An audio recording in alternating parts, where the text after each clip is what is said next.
c'est beau à voir. Otala comment artiste et bazara basalaka oya bango mosala beaucoup monde ezali bango moko nde basali yango.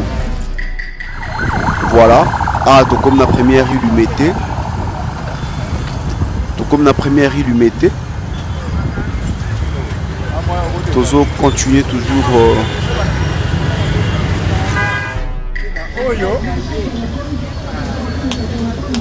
maman n'importe maman azomelisa mwana maman avandi na libonga azomelisa mwana bango nyonso mibale oyo esati ndenge moko azomelisa mwana oyo mpe nali oyo eza éléphant oyo na lingala tozobenga nzoko oyo eza bokapi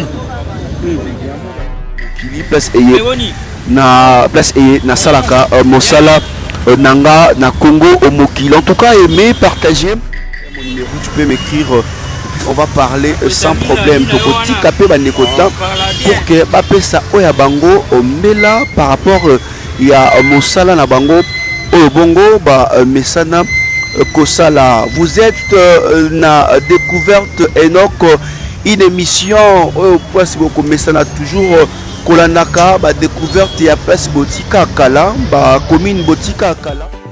La maison Stelmach vous propose des prestations de qualité pour vos gâteaux de mariage, anniversaire ou autres événements. La maison Stelmach vous propose aussi des gâteaux personnalisés pour vos anniversaires ou autres. Contactez-nous au 06 63 30 36 83 ou encore au 07 81 83 15 74. Vous pouvez aussi nous contacter sur la page Facebook Stelmach.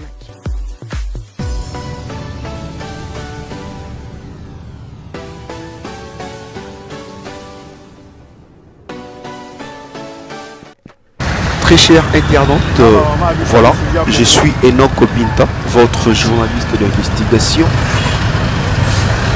Bienvenue à la découverte d'Enoch. Ngonga oyo et kosala ete bolandaka toujours ba découverte ya ba quartier, ya ba avenue, ya ba marché oyo kenda sango na omona ngo mwankala. Nzela ya découverte Enoch tokobanga kotamba na ba quartier ko examiner comment est-ce que ba quartier est comment ba wenza minene comment ba commune na bino et comment. Enoch Binta au reportage. Alors aujourd'hui très chers internautes, de conseil la bino wenze ya bikeko wenze marché des arts il y a limité 7e rue. Donc la bino comment est-ce que ba kosala ba sala ka ba rafia ba sala ka ba soupe ba sala ka ba bracelet ya art et tout aujourd'hui. Quoi qui oyo to ko anda émission oyo comment na commentaire place au rolinga to sala prochainement. Et puis on continue comme ça là. Peut-être au limite ça na lemba, au limite ça na makala, au limite ça na ngaba. Tu veux est-ce que tout ça là na pompage, ou azikida ou capella. Laissez juste des commentaires et puis nous allons faire pona parce que biso tozalaka toujours wana pona ko sala bino mosala lolenge et singine. Ah tozali bongo na boulevard Selwe donc ko bato kili. Allez, mais donc, nous avons un boulevard Simbe, la comment est-ce que la police, ils allaient beaucoup là par rapport à la francophonie. Vous allez être à la bien. Ah, on a boulevard Simbe, Tozo Kende, Poto comme ma première. Voilà. Ah, donc comme la première rue du Mété. Donc comme la première rue du Mété. Toujours continuer toujours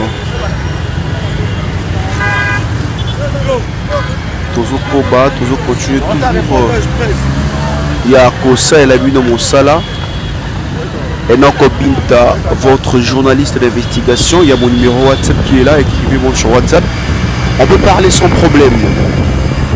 Alors tozo continuer reportage Nabiso, découverte Nabiso ya lelo toko kende kino toko koma na marché des arts. Il y a limité 7e rue. Embouteillage comme pas possible. Tu l'obé te kata, to kota na na kati. Tozo kende malembe très cher internaute. Ah, tozo continue toujours. Oh, on est à Libongo, église à Monene à Saint-Raphaël.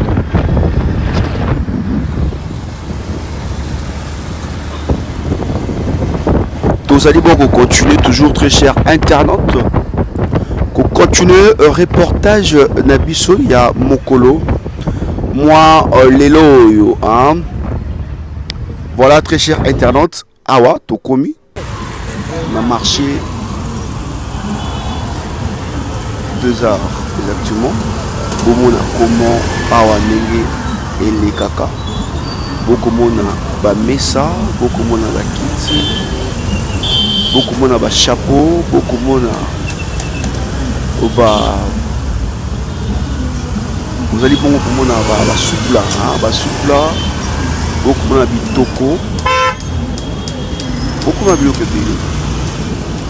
Tokotuna bandeko comment a makambo elekaka ba ko répondre biso na ba question surtout tokotuna.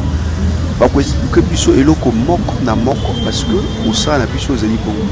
On va travailler tout ça peut mettre kabango hein ba pesa oya bango pembela par rapport il y a mosala bazali bongo kosala on est toko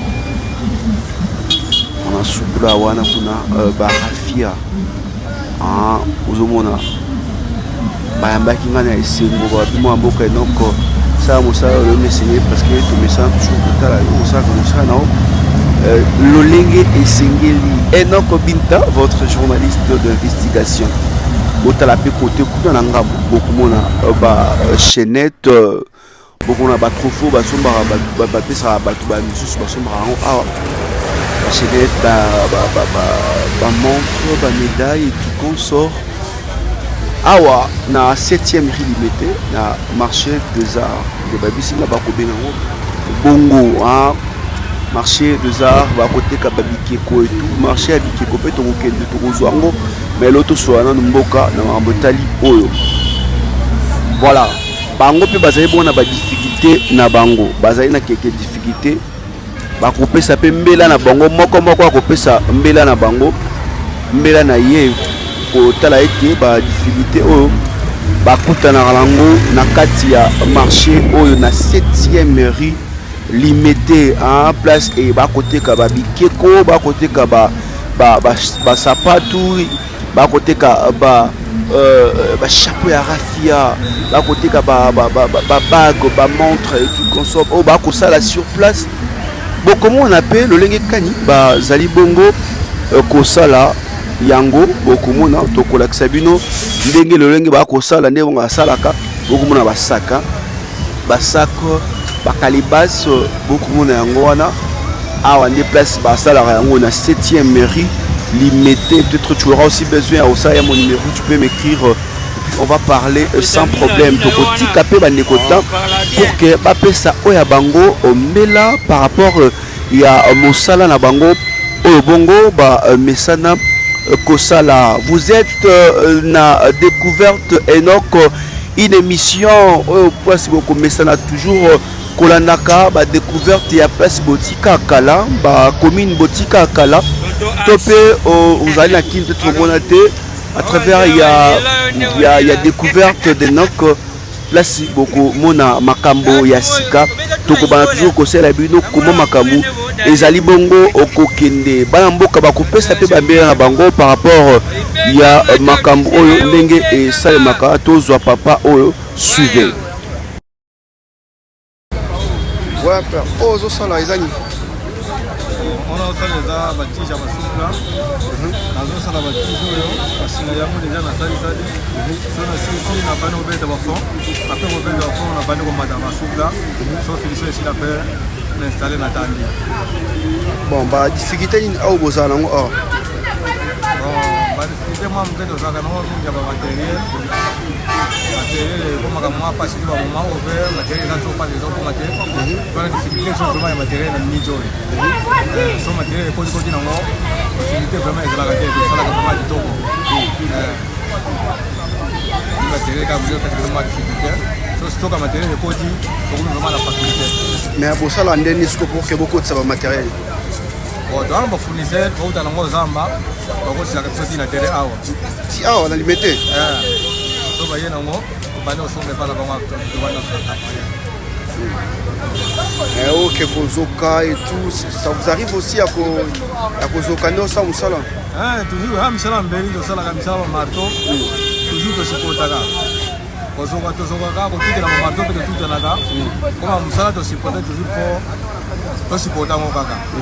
Et là, quand il y a Moussala, tu supportes ça, tu travailles avec son kaka. Maintenant, bah, sous plan, ça va combien? Bon, bah, sous plan, il va y avoir 9 000.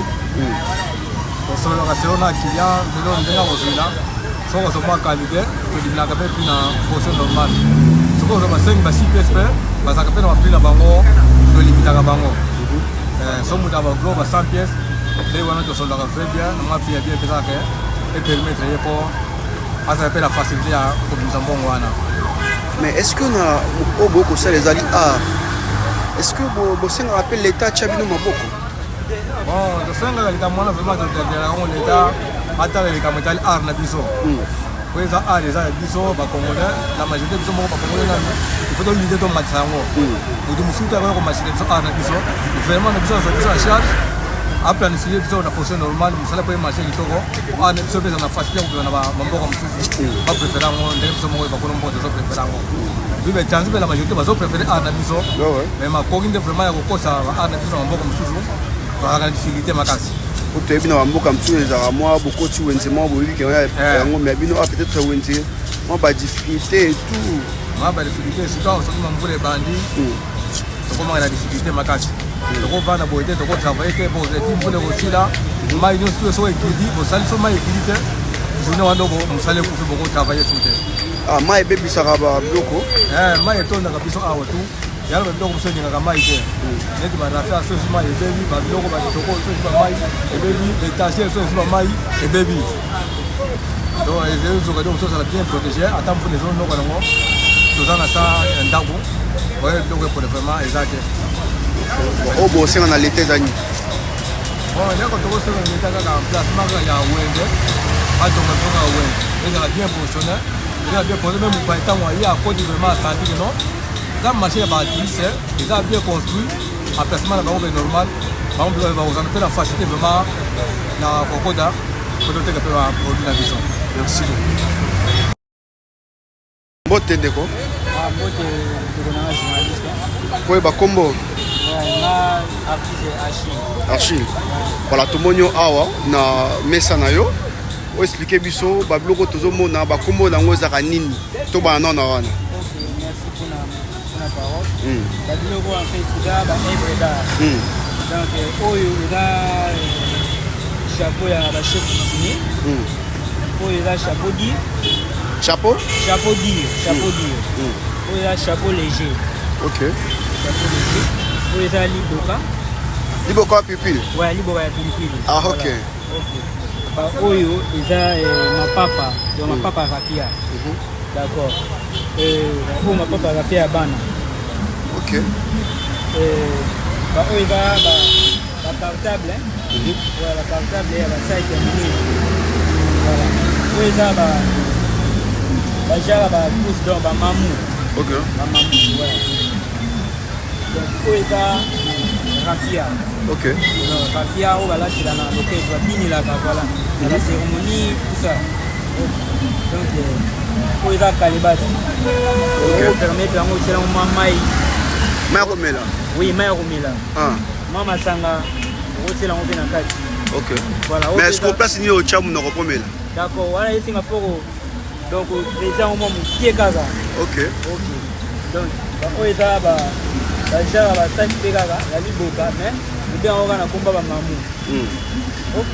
Donc oyo là bah donc bah ça qui est niqué la petit cartable. Je veux permettre de utiliser téléphone na yo na kati, utiliser mbongo dans tout consort.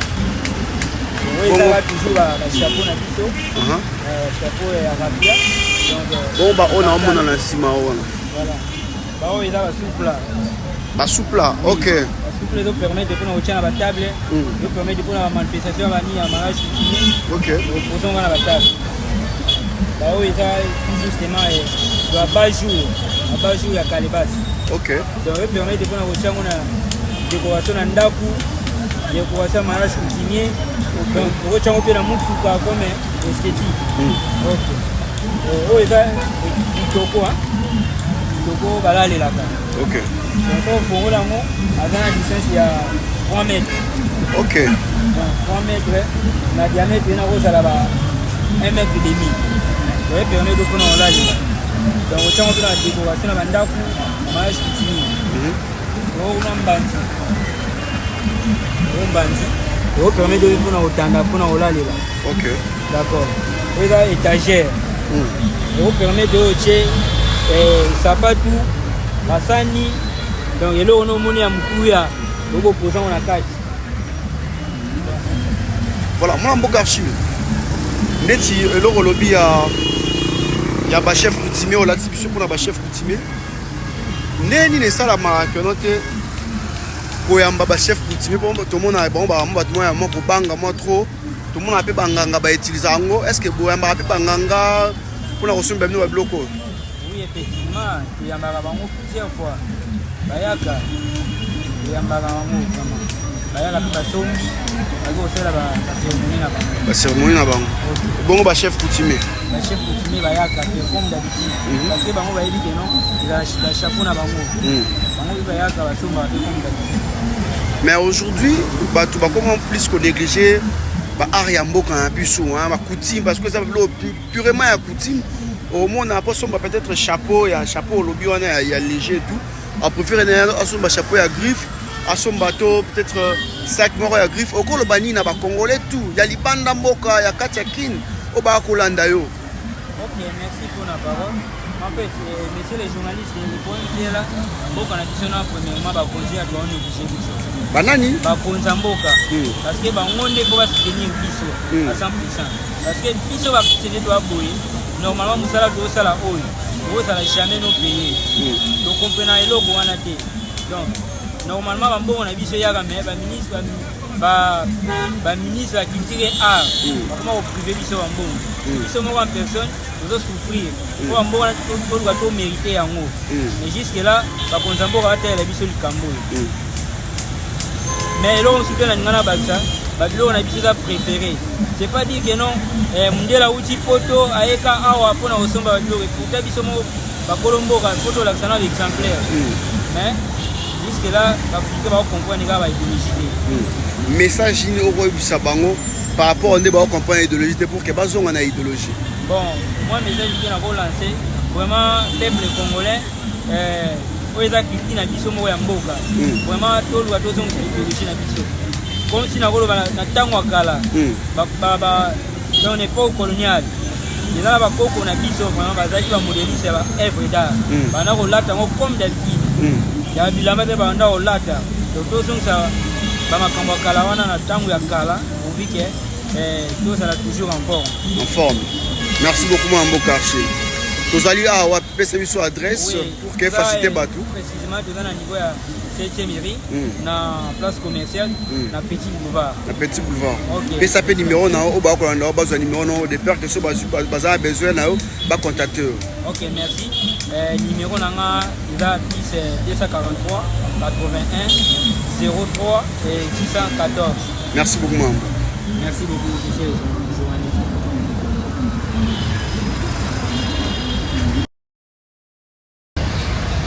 Mboka mbote hein? Alors expliquez biso ozo ça les amis. On a préparé quelques lettres pour la salle. Appuyer par le moment la masse. Pendant un fois na on peut pour la salle. Comme la wani. Pendant un fois. Obenga kango kekele.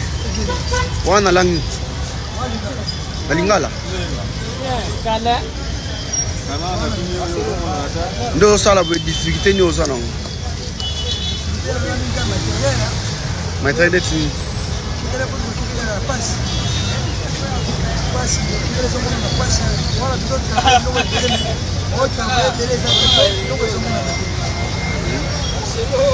bozwa ba matériel wapi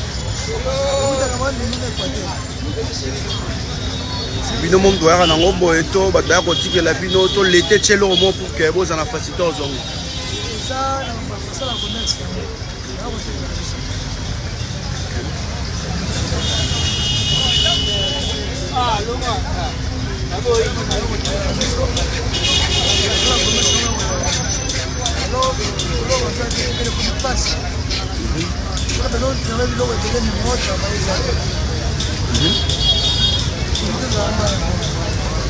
est-ce que l'état tcha wenze mo te que pour que bosomba ba matériel na bino et tout facilité bino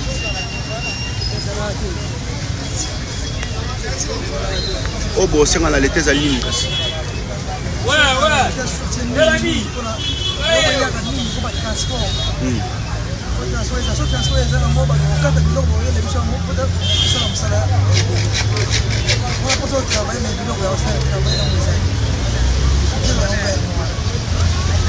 ok mais ba client bo ça derrière ba client na bino ba yebi que on ah ba ko somba biloko et tout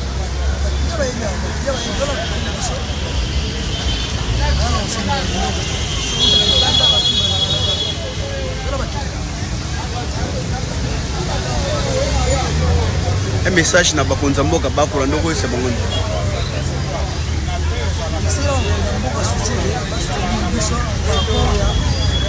transport donc quand tu dois faire comment transport passe par là et kauki et comment moi c'est on s'est là comme kata il doit utiliser le transport c'est le soutien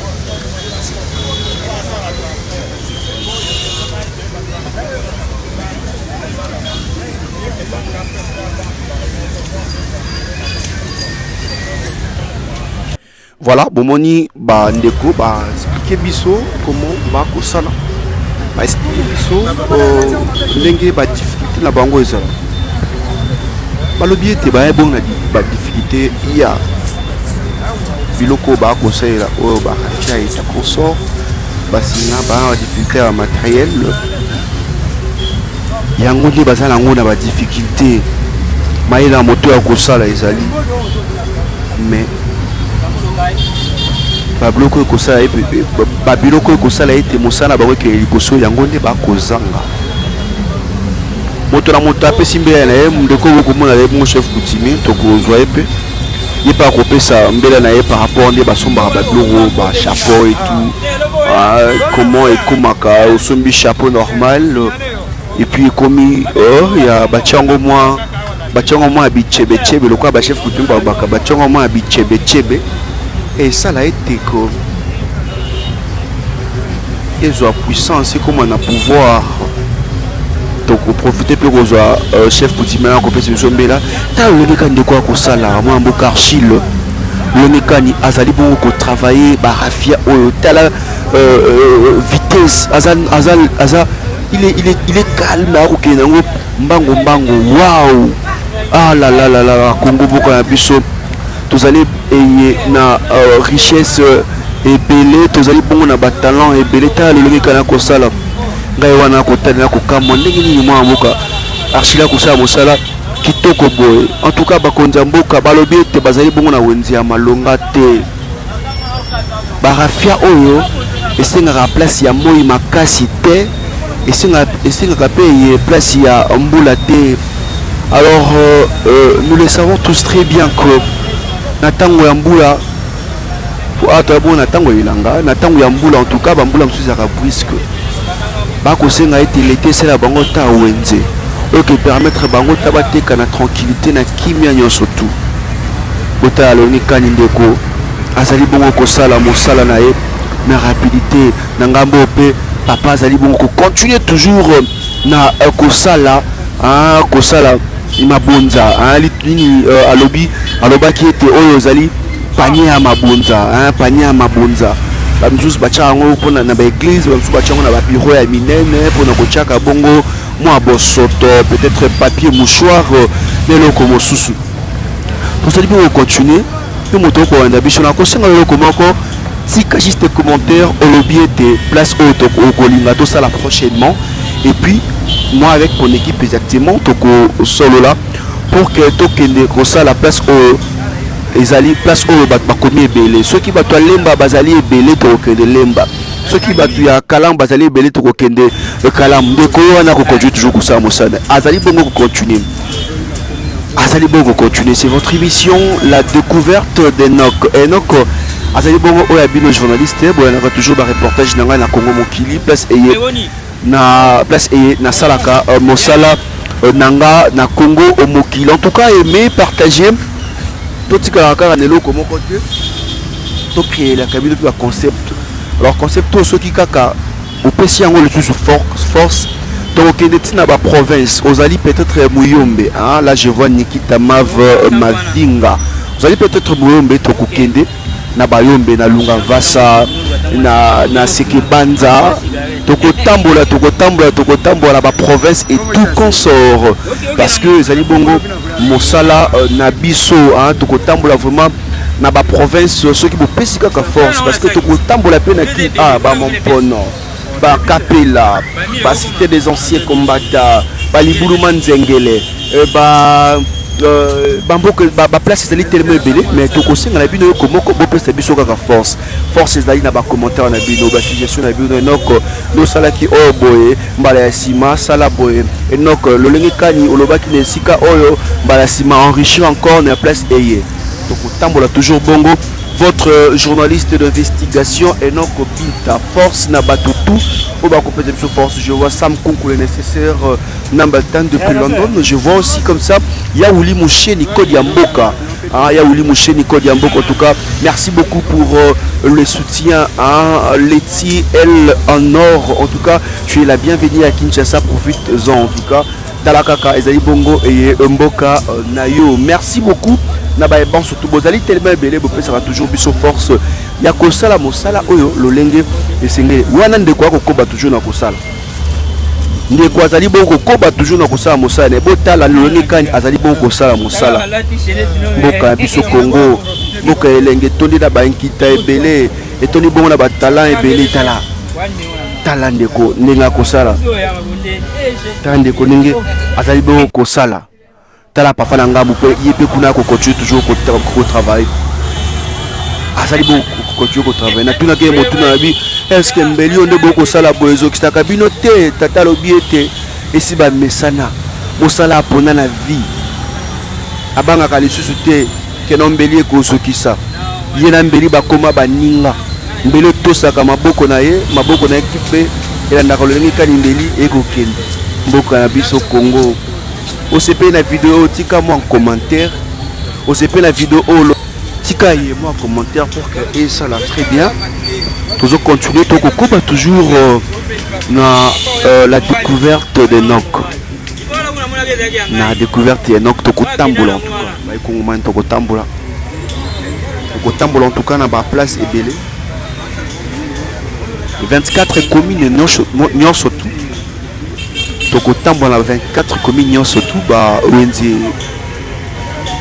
ba grand marché tout ba quartier bisika to ekenda sango ba terrain tokotambola na découverte Enoch autant to aussi ça on te remonte que notre écoute vraiment ba to ba ko comme nous pena to vous allez pena motiver à que non vous appelez beaucoup globa ba commune na bino et tout wana nde tokokende siko na province bandeko na biso ya este wana kutu na yebi que bino bozala toujours wana ponanga na yebi na mona ka mingi ba appel na bino ba message na bino mwa mboka Enoch mikolo makambo ya koloba ezali na actualité o lobi nini bo biso tozaka toujours actualité pa na mwa mboka Enoch yo muto sela biso ba actualité ebele yo muto filmer la biso ba place ebele yo muto la biso ba vérité ya makambo place ba journaliste biso ba baraka parce que bazoka moi li chocho et pas bande comme ça journaliste ya ba musicien to pas bande comme ça ya ba politique nga azara toujours wana pona couper sabino au ba na français clarté ya information to zoapé mona mboka o la chef coutumier pour qu'ape sambela na suivre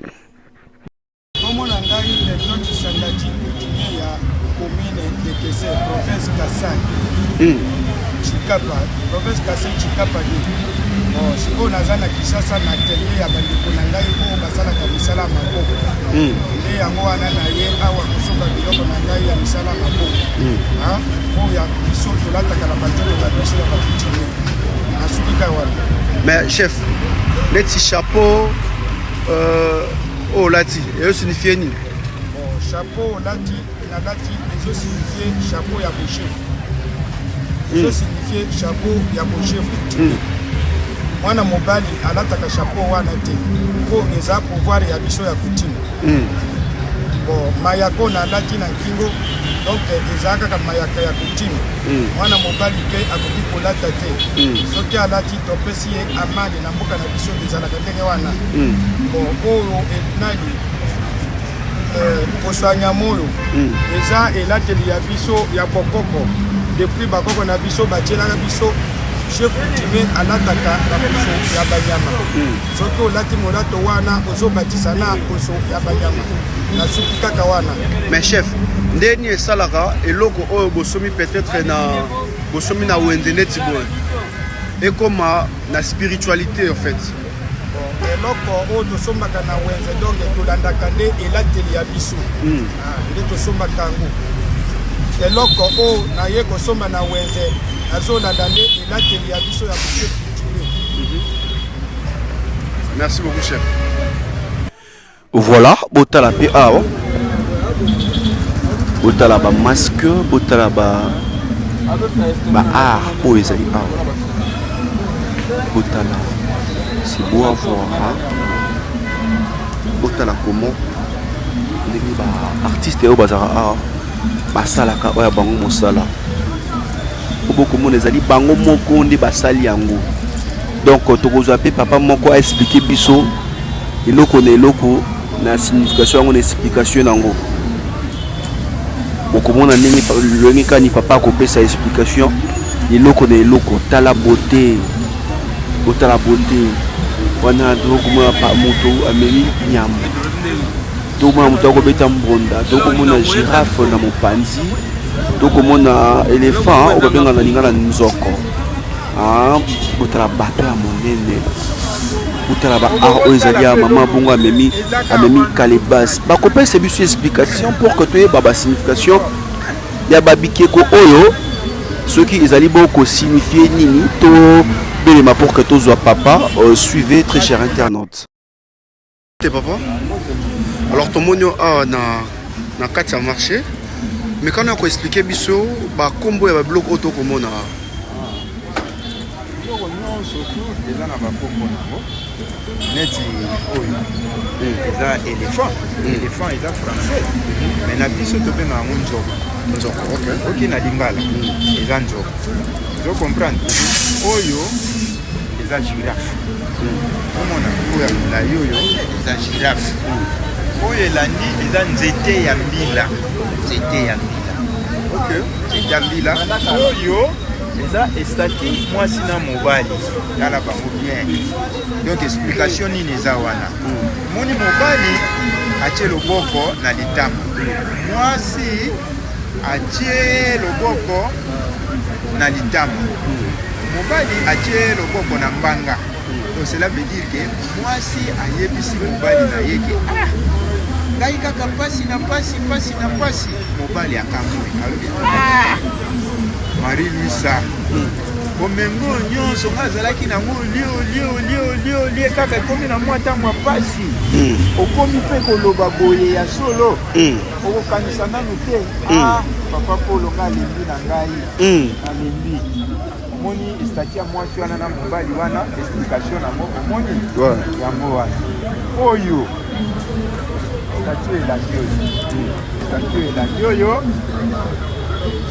o wana azali ye donc ntango ya kala tomona ndenge azali aza kosambela ntango ya kala bapapa baza kosambela bikeko bakoka kala kosambela bikeko naye afukami azokende oyo elefa yango wana eza nzoko toke na oyo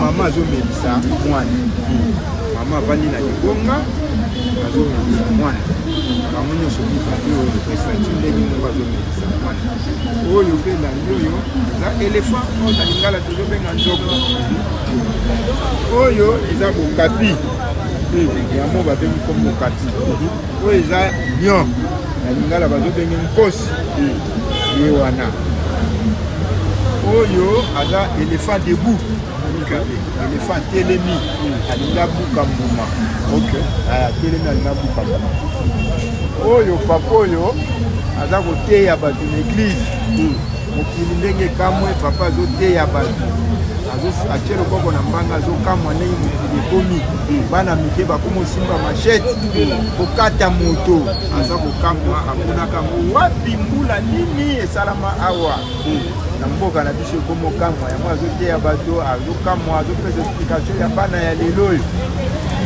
bamike mike bakoma osimba machete kokata bato oyo mama azomelisa mwana oyo mibale oyo bazali tolo bolele mabele na bango ya libanda oyo totiaka ngo na chambre mpona nini papa ntango mosusu azali na posa ya mama nanu te ntango azokota na chambre na ye moko akotala statuette oyo amoni pif te atali epesi ye sentiment yango ezosalaka yango oyo kotia na chambre ozomona yango oyo ezali papa azobeta mbunda ozomona papa azobeta mbunda na ye donc ezali kolakisa message na ntango ya kala ezalaki ke soki oyoki mbunda epeki na mboka boye mbunda wana ezolakisa donc ezali na sens ke soki babeti donc soki babeti papapapa bato ya mboka bazoyebake likambo eza esika boye soki abeti boye elakisi likambo ezali boye donc chaque message oyo ya mbunda eza na likambo na yango wana mapapa awuti chasse abomi antilope na ye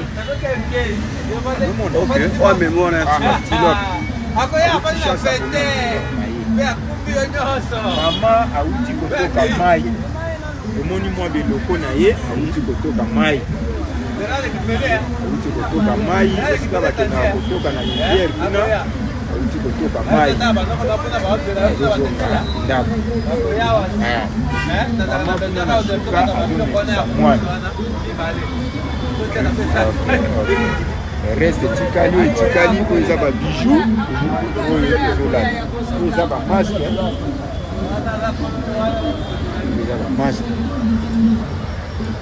Papa, pesa pe numéro na peut-être bato bana mboko bakotala na poto partout bakotala élément o so bazana besoin pour ba contacter. Bon. Oyo azana besoin akoyi ko contacter nga na numéro na ngai 083 818 46 47. OK. Papa Gina. Merci beaucoup Papa Gina. Voilà, boyoki bongo explication ya papa apesi par rapport à biloko yo. Ah là là là là. Boyoki papa le lenge kani apesi mbela par rapport ya ba signification ya ba dessin oyo. Merci na ba eban surtout bro talaki reportage oyo la découverte de Nok Binta. Bozalaki en tout cas ebele ya ko anda biso tokomi bongo et na suka ya découverte na biso. Tika commentaire place au Kolingato ça la prochainement commune na yo peut-être au Kenda au Tika Congo Kala toza na Congo peut-être vous avez besoin au koma kuna au koma te mais vous avez la besoin au monde ngo va nanda ko kota la télévision et to kota au portable au la reportage au merci na ba Congo mani nyo surtout bochaka biso ba maboko merci na ba commentaire na bino ba suggestion na bino appelez-moi il y a mon numéro qui est juste là wana na se benganga to kosola pour que prochainement tout ça le kani bino bokolinga tout ça ka ndenge bolingaka hein biso tozali bongo bana ya misala o botina ka biso ko sala bino mosala parce que le journalisme c'est ça mosala na biso bino pe totambola ka bongo et na bino alors quant à moi je vous dis